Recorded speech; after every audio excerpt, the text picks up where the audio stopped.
Bonjour et bienvenue dans cette nouvelle vidéo où nous allons parler taux de réussite VAE avec les nouvelles données qui sont tombées fin décembre 2020.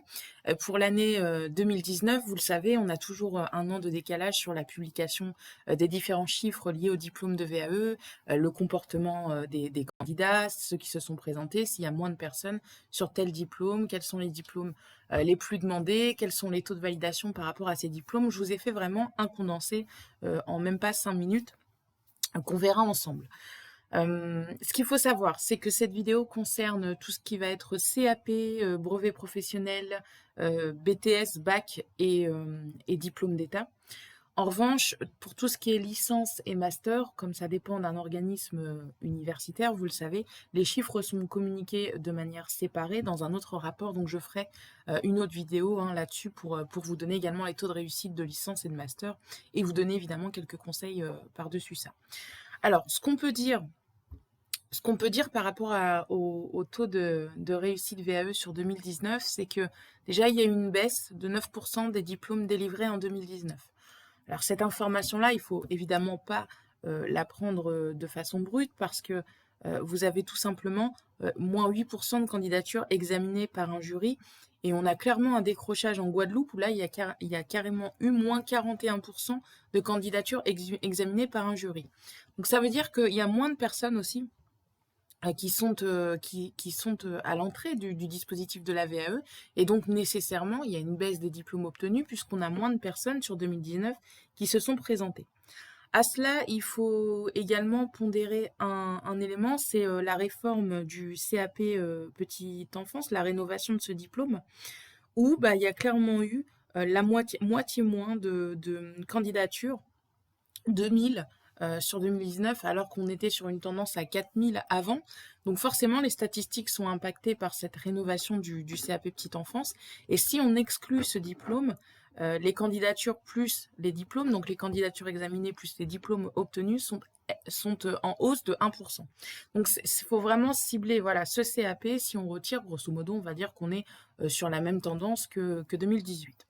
À noter également que 2 tiers des candidats sont plutôt des femmes et le reste est demandé par des hommes.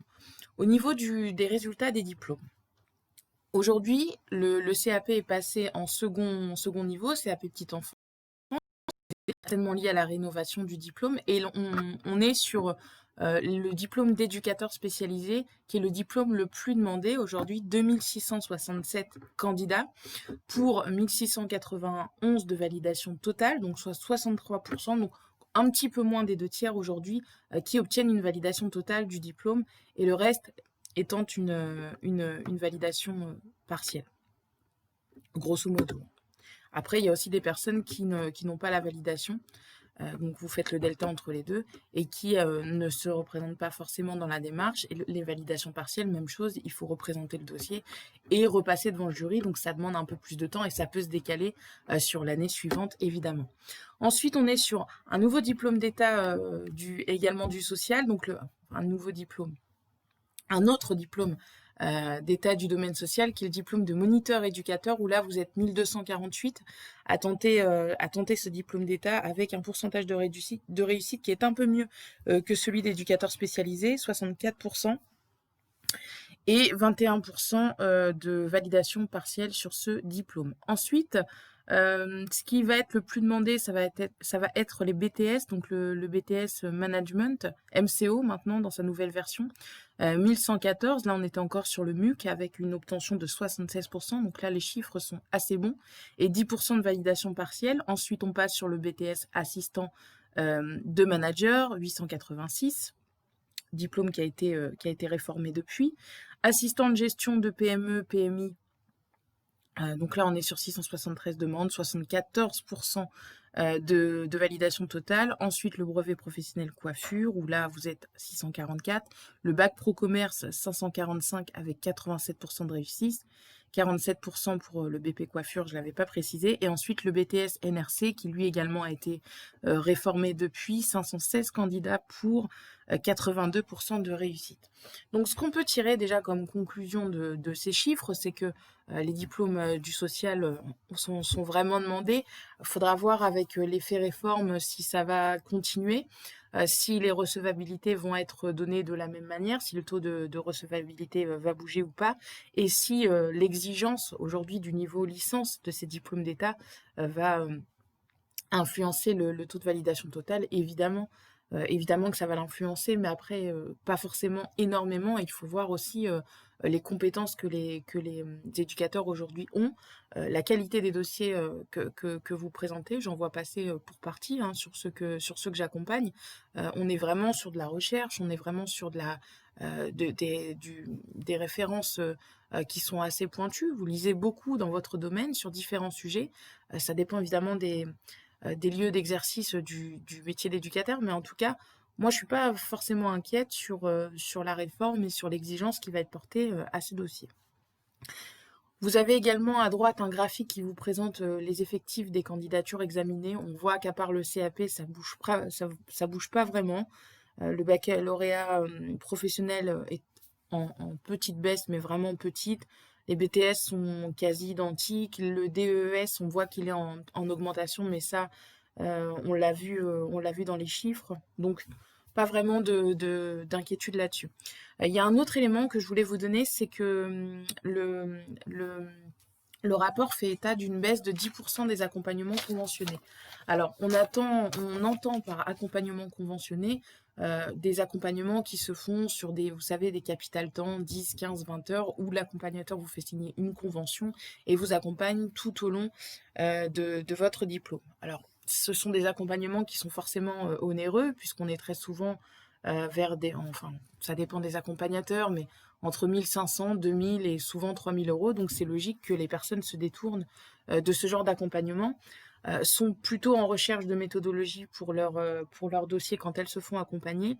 Et ce rapport ne comptabilise pas l'accompagnement à distance ou les prestations en ligne, comme ce que je peux moi offrir, où là, on vous offre plutôt la méthodologie, le comment écrire un livret 2, comment référencer son dossier, comment analyser sa pratique professionnelle, et on sort de ce capital temps qui coûte cher en termes d'accompagnement pour venir vous apporter la méthodologie et vous accompagner en parallèle en vous donnant des réponses qui sont là plus personnalisées par rapport à votre diplôme, mais vous payez une fois une prestation à un certain prix qui est évidemment 5 à 10 fois moins cher et moins élevé que les accompagnements conventionnés. Et forcément, les gens se détournent un peu de ce genre d'accompagnement qui sont aujourd'hui tarifés de manière clairement excessive. Voilà ce que je voulais vous dire pour les stats hein, concernant les différents diplômes. Vous avez dans le lien de cette vidéo l'article complet où là vous retrouverez vraiment toutes les statistiques avec les diplômes, et puis on va aller un peu plus loin que cette vidéo synthétique. Sachez également que si vous ne l'avez pas fait, vous avez des vidéos complémentaires à télécharger, quelle que soit votre avancée dans la démarche, dispositif de VAE présenté, aide au livret 2 ou aide à la préparation de l'oral avec le jury.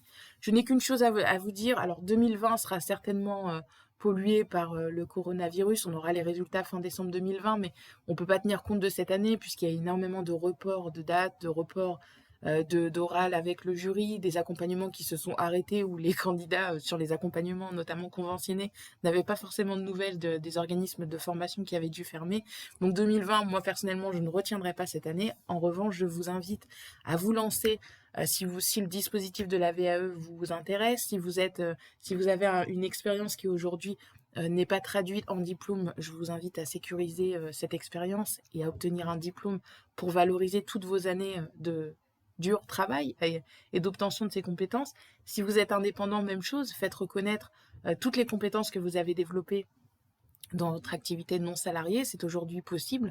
Si vous êtes en recherche d'emploi, avoir un diplôme, forcément, aujourd'hui on est en France, le diplôme est malheureusement autant important que l'expérience, c'est comme ça, donc il faut comprendre les règles du jeu et puis faire en sorte d'y répondre pour demain retrouver un travail. N'oubliez pas également que le dispositif tel qu'il est pensé en France, le dispositif de la VAE, est le seul aujourd'hui dispositif qui permet d'obtenir un diplôme sans repasser par la case formation. Si vous regardez dans les autres pays européens, on vous demande toujours en parallèle de la validation de vos acquis de retourner en formation parce qu'elle ne vous accorde que certains décès ou certaines UE dans votre diplôme. Donc profitez vraiment de ce beau système. Si vous avez besoin d'un accompagnement pour la méthodologie, eh bien, recherchez une offre qui vous correspond. En tout cas, lancez-vous. C'est un beau dispositif et je pense qu'on en sort grandi et qu'on connaît 1000 fois plus son fonctionnement que au départ de cette VAE. C'est un engagement, évidemment. C'est un travail personnel, mais quel beau parcours. Voilà tout ce que je peux vous dire. Je vous laisse, je vous souhaite une très belle journée et je vous dis à bientôt pour une autre vidéo.